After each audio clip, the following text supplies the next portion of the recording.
ครอบครัวก็ใส่สบายดีท่านผู้ชมพ่อกับข้าพเจ้าขโมยแล้วก็ใส่คนเก่าคนเดิม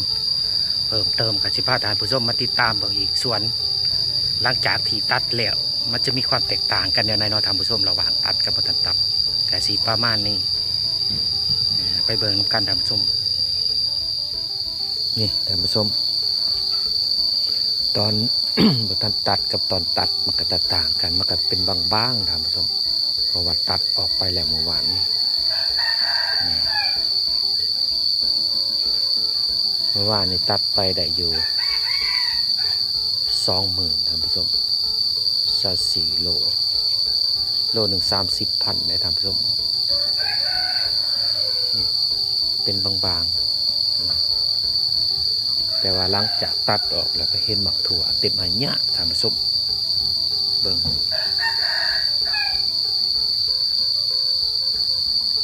หมักถั่วบางมัดเพราะว่าตัดออกเนาะ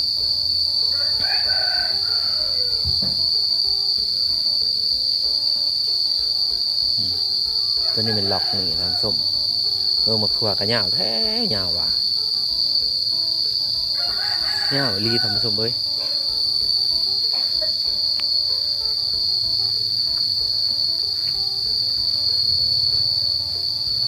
ความยาวของหมักถั่วนะยาวแท้ยาวว่ะถั่วยังว่ายาวกระดกกระดิกดกได้บ่แม่นบ่ดกได้ท่านผู้ชมพุ่นน่ะเบิ่งพุ่นน่ะเต็มหมากน้อยๆนี่น้อยๆมันหากระหมากท่านผู้ชม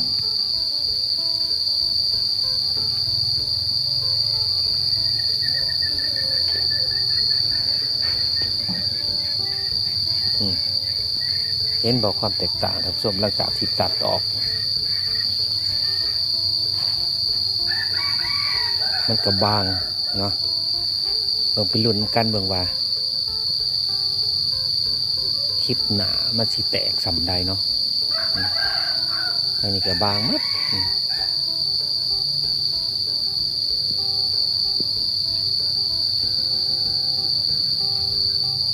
เห็นแบบบางช่องแซงเลยแบบนี้ ตัดออกไปแล้ว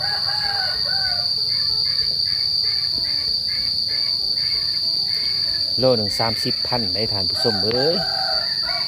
เมื่อวานนี้ตัดไปได้20 โล4 โลได้ทำส้ม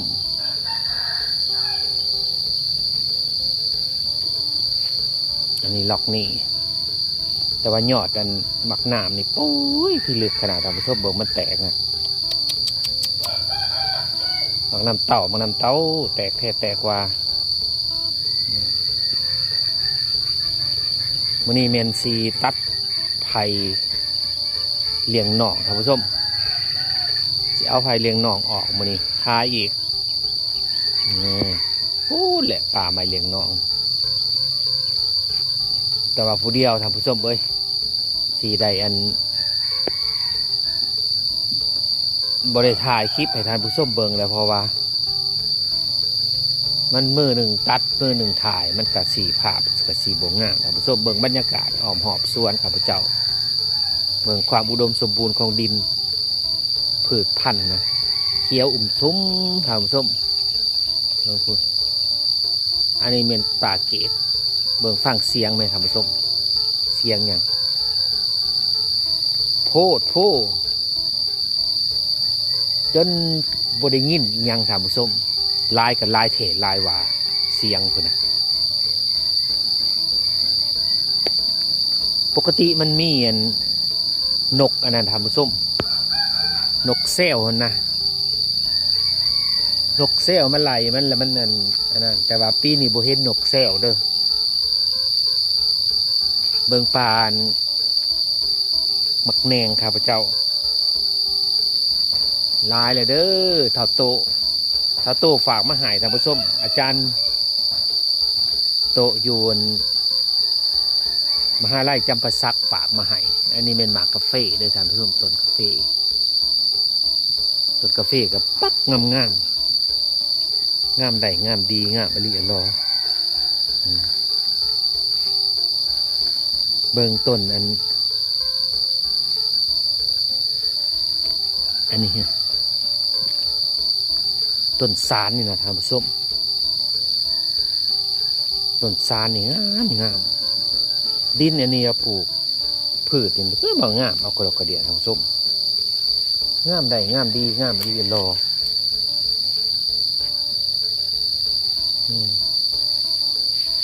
เกศนามันล่มท่านผู้ชมเอ้ยลมเทลมว่าโกยมด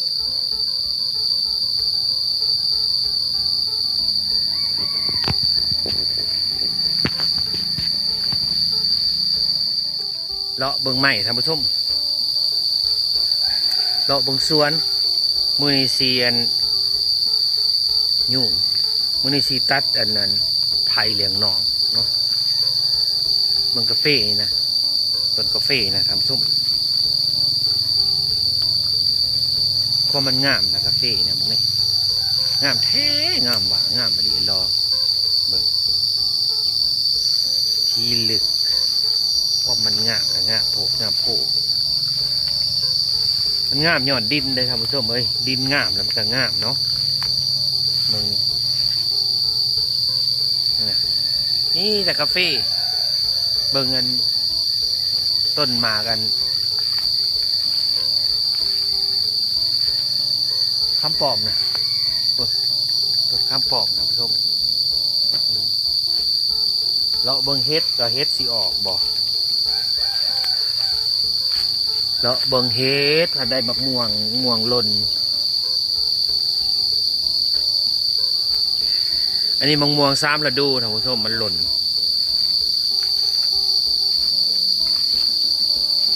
ส่วนข้าพเจ้านี่เฮ็ดบ่สูออกย่ามนี่นะบัดย่ามฝนลิ่นๆพุ่นน่ะเฮ็ดออก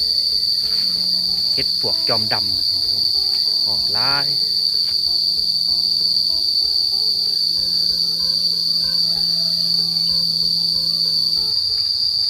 อุปกรณ์เอาหน่อไม้ ใส่นี่แหละท่านผู้ชมบ่ได้ใส่เสียมใดใส่มีดเอามันจังบ่เฮ็ดให้หน่อนุ่มเนาะเอาปาดแล้วหน่อมันจังบนนุ่มอ๋อเถอะ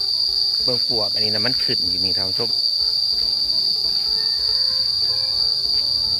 ตัดหน่อไม้ก่อนกระเซียนที่บริทายคลิปให้ท่านผู้ชมเบิ่งเลยเวลาตัดเนาะเพราะว่ามันนั่นเข้าอันใส่อันมือเดียวมันถ่ายบ่งามท่านผู้ชมนี่หน่อไม้นะนี่ตัดเอาอยู่นี่แหละเนาะติดตามไปทำการท่านผู้ชมว่าสิได้ลายบ่ได้แล้วท่านผู้ชมแล้วล่ะ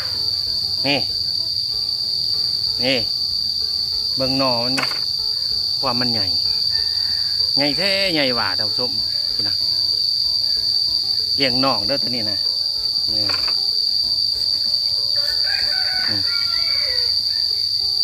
ที่หน่อบักใหญ่มันจะมีแหนงมันคือการนอนทำส้มอันนี้ก็คือแหนงมันเนี่ยแหนงมันเขาไปต้มใส่กันใส่คายอันนี้มันกิมซุ่ง เอาออกหน่อเดียวมือนี่นะกิมซุ่งนะเนาะแต่จริงก็ลายอยู่แต่ว่าบ่เอามือนี้เอาเหม็นเอาวันเลี้ยงหน่องก่อนเพราะว่าสิต้มเอาสามผู้ชมต้มคายต้มคายเอามันได้ราคาก่อนเนาะเพราะว่ามันมีตลาดเนาะอยู่บ้านเฮาเนาะสามผู้ชมก็คายอยู่นั่นเลยเห็นเป็นจานนี่ท่านผู้ชมไม่ได้เสียเงินจักกีบไหลบักลายท่านผู้ชมตรงนี้หน่อยเอาอยู่ส่วนนี่แหละเบิ่งขันใส่ศพมือ ใส่ศพมือยังเป็นแบบนี้ท่านผู้ชมสอดเซยความมันแห้งอ๋อโถอาซิดเด้อนี่เด้ออาซิดเด้อนี่เด้อหลายเติบเจียวซองเถื่อซ้ำเถื่อของปุจักนี่นะกาซีประมาณนี้เนาะขอบใจท่านผู้ชมที่ติดตามตั้งแต่ต้นจนจบเพื่อเป็นกำลังใจแก่ข้าพเจ้าในการเหตุการเกษตรเนาะและในการเหตุคลิปเนาะเป็นการส่งเสริมข้าพเจ้าไปในตัวค่ะจิก็ลาท่านผู้ชมไปเพียงเท่านี้โอ้ยเสียงเมียงอีนะพี่ลือพี่หล่ำท่านผู้ชมโผดโพ่งโม่แตงจนบ่ได้ยินเสียงยังบาย บ้านท่านผู้ชมมีบ่แบบนี้นะ